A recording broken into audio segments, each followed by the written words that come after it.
Hello and welcome to another Bodgit and Leggit video. I have a 2005 Peugeot partner van here and we're going to do heater plugs. Now this engine's in a lot of vans, Peugeots and all that sort of stuff, Renaults, so they're kind of a common engine. They are a bit of a nightmare to do because we have to basically remove the intake manifold, which can be tricky because there's seals, like big O-ring seals in here, and they're a nightmare to get back down and seal. If you don't seal them, you lose all the power. A couple of things we have to disconnect here. You disconnect these little special clips, little tools for that. So it's just really resealing them, and once you get in there, they can be also a nightmare to take off. So let's get cracking. What we're going to do first is remove the airbox, or the lead for it, should I say. This little clip. We've two 10mm bolts here, and there's a couple more bolts in there, but we'll get all that to that. Let's get cracking. Now, this is a special gadget I have. It removes and puts these clips on. It's great. It's like a special pair of pliers. This happens to be a beta one. Now, they're not actually that expensive, believe it or not, and they're handy. All you've got to do is there's two ends to it, and you just need to get it the right way, and these also twist, as you can see, so you can put this in different directions. Just get the right end and it will just literally clip in it, push it together, and I get the right end, it will work. As you can see, just clips off really easy, and I can just push that back together to put it back on. It doesn't do any damage. Move that out of the way. Perfect. Now I'm going to take off the air intake, the Ghibli clip, nice and simple to remove.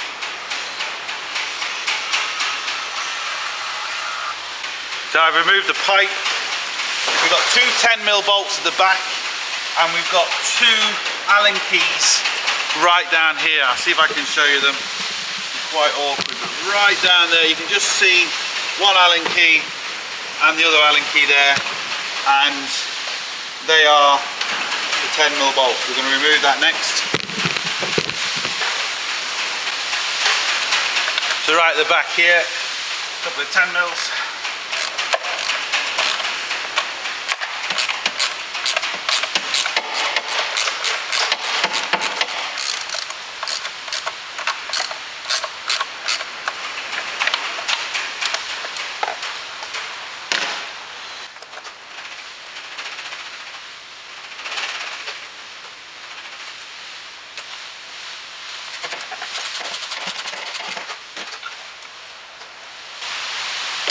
That's them two.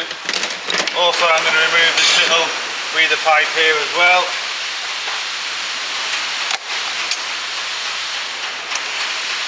Get that out of the way. Now, another thing done. Just the two Allen keys down here now. Now, it's a 6mm Allen key, but what you have to be careful of is these can be tight. So I'm going to use a 6mm Allen key. I've got a 14mm spanner, and I'm just going to use the spanner as a bit more leverage, but you have to be careful you get on this splat. Now I've managed to crack that one. You have to take this nice and smooth. Make sure it's definitely down. Gives a good connection, because if you slip once you're in trouble.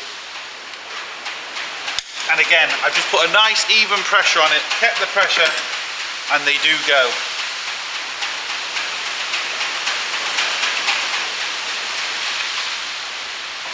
There's one, and two.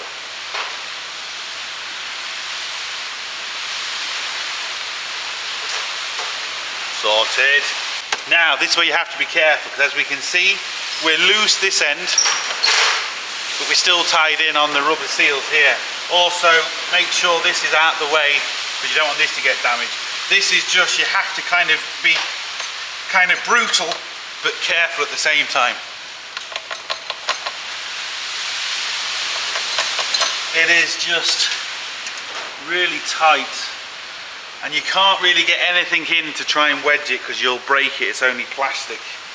It is very frustrating, but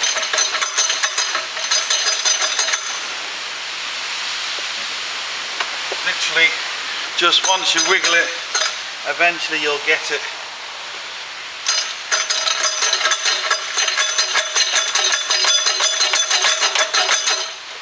It is coming. You have to be so careful. As you can see, all I'm doing, I've got my little lever bar. I'm just pushing it in, I'm twisting. I'm not leaving the lever, I'm twisting it. Just very gently. It is coming.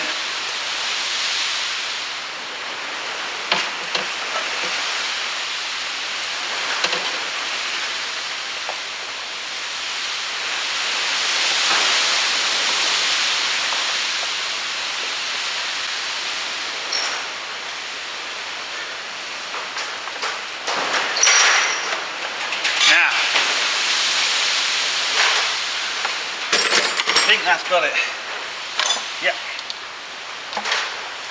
Now there'll be a few more clips and connections down there, but I think that's it. Now we've got a little twist these sometimes.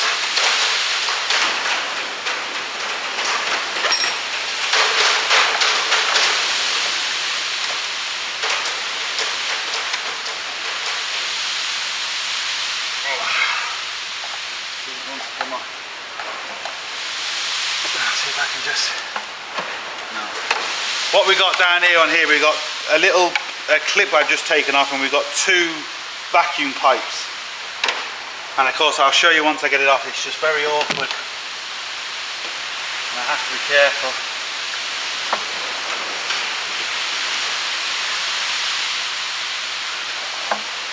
Right. And also, we have the little 8mm power lead, which heats up the heater plugs. It's just joined here. Hopefully I can get a socket on it. Just hit it past the point where it's stuck.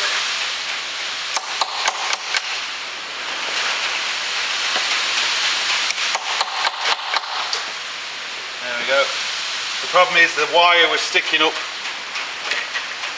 which was stopping it from going in. Hopefully now that's got it.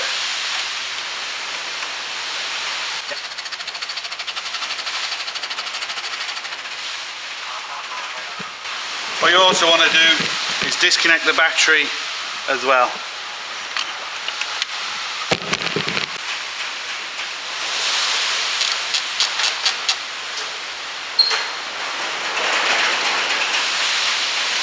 This is for the heater plug.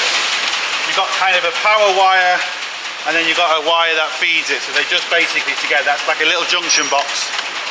Hopefully you can hear me over this wind. Now, I'm okay to actually, like I said, on here you have 2 vacuum pipes and a little plug. I'm going to leave 1 vacuum pipe on because I don't really need to take it off, and it was a bit awkward to get off. So I'm going to leave that for the minute. As we can see now, down here is our 4 heater plugs.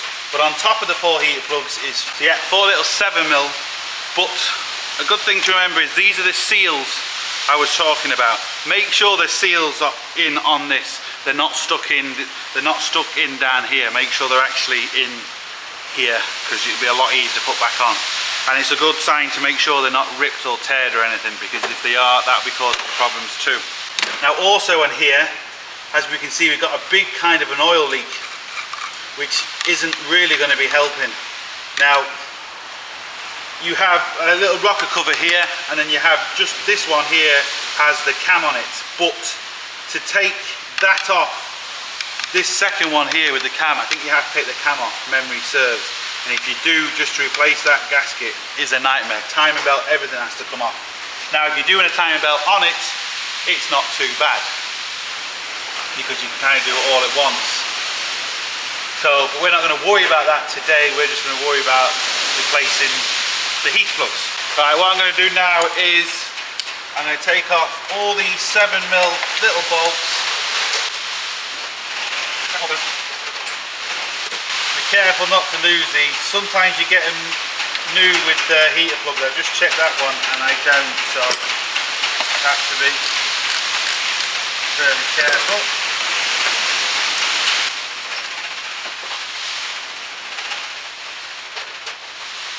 Now there is a way of testing heater plugs. Very simple, you can use a battery. I think I've done a video on it.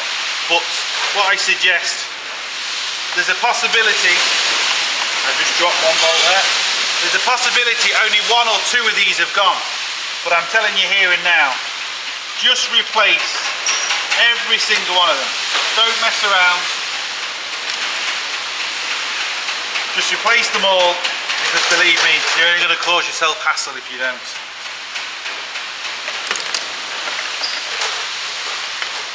Now, I should be able to take all that off. Now as you can see, to be fair, they're all clean, but you want to make sure them connections, if they're not clean, that they are clean, because that's what sends the power to heat your heater plugs up. Now, lucky enough, I found it on the floor, so we're okay. Now what I want to do is obviously take the heater plugs out. Now, have to be careful with this next spot. Now, you can just use a normal long reach socket, depending on the car. Some are awkward and you have to. You can get special sockets, but I have a set, but there's no point using them. No point me showing you them unless you just unfortunately can't get to it. But this one is nice and easy, and we can get to it nice and straight.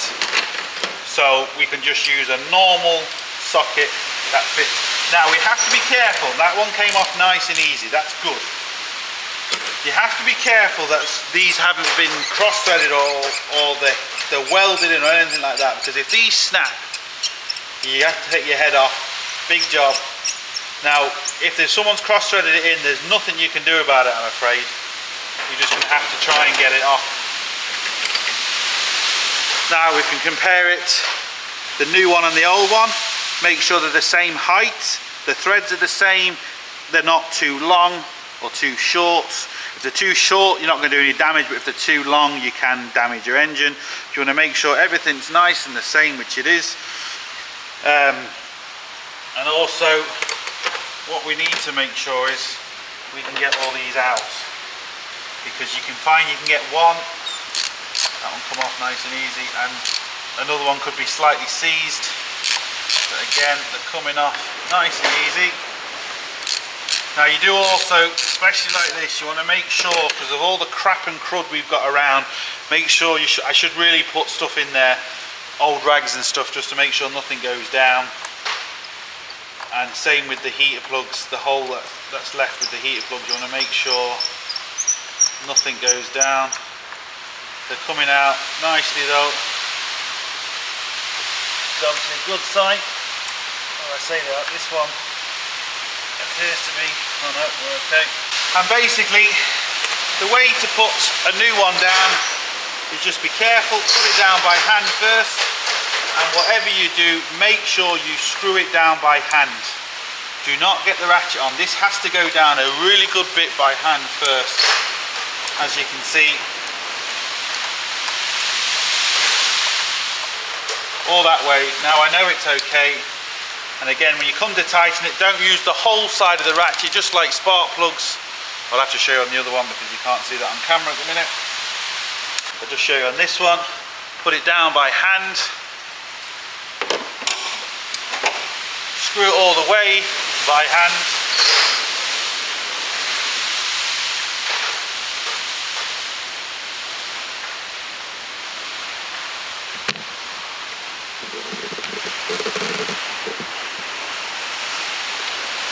Camera so you can see what I'm doing.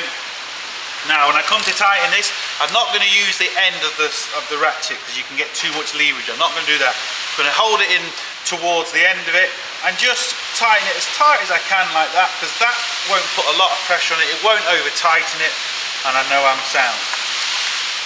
So you take the others out now. Make sure they all come out.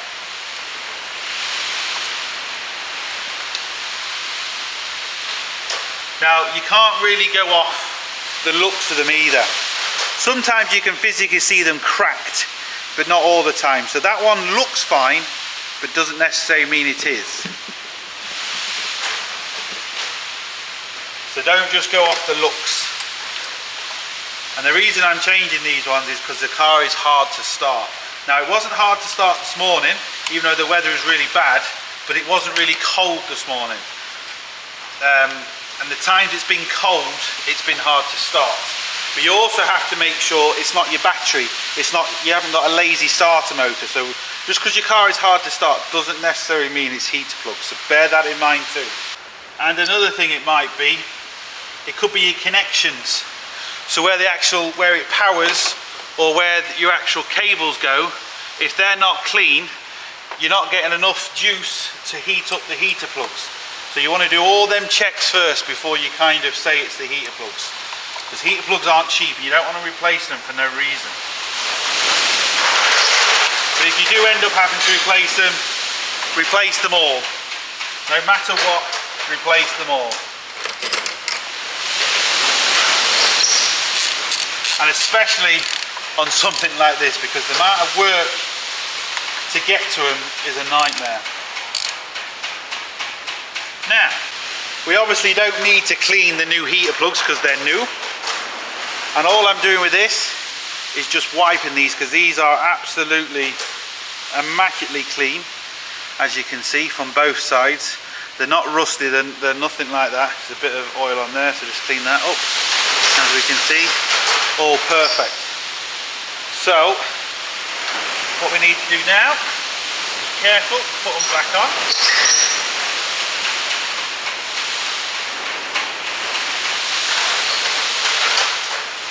Put them all down. Now, it's where you have to be careful. You have to be very fiddly not to lose these little screws, because they are annoying. Make sure it's down, you don't cross thread them. Same again with the screws. Make sure the back of them is nice and shiny. Make sure you're getting good power connections.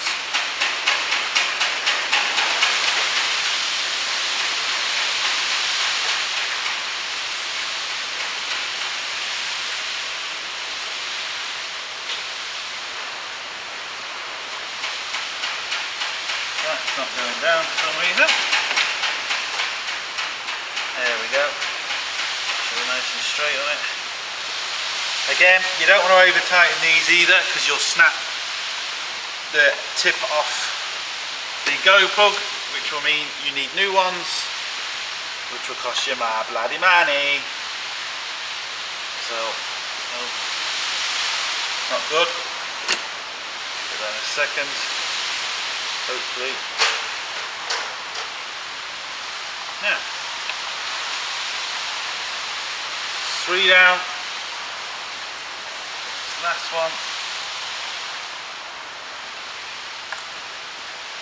And there we go. Just give them all a quick squeeze. Again, do the same way. Don't use it all, just use the tip of it. You don't want to over tighten these, but they need to be tight.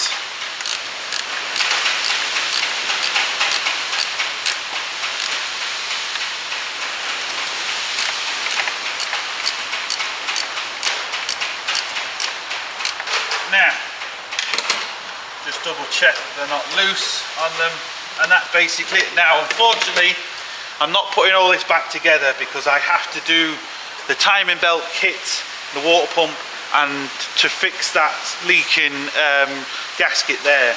So there's no point in putting all this back together to have to take it off. But all you need to make sure is when you put this back together, is when you push that down, make sure you push it down nice and evenly. And make sure when you look at the back, make sure the little seals haven't lifted up, because if they're not sealed properly, it won't work. And obviously then just literally push back all the connections, make sure you put the little clip back underneath here, put them back on. It is very simple. I will be showing you putting that back on the end of the timing belt video, but there's no point in you putting it back on now, because I'm going to have to take it back off. So yeah, I hope it helps. Thumbs up and subscribe, and don't forget to get your hands dirty. See you for the next one.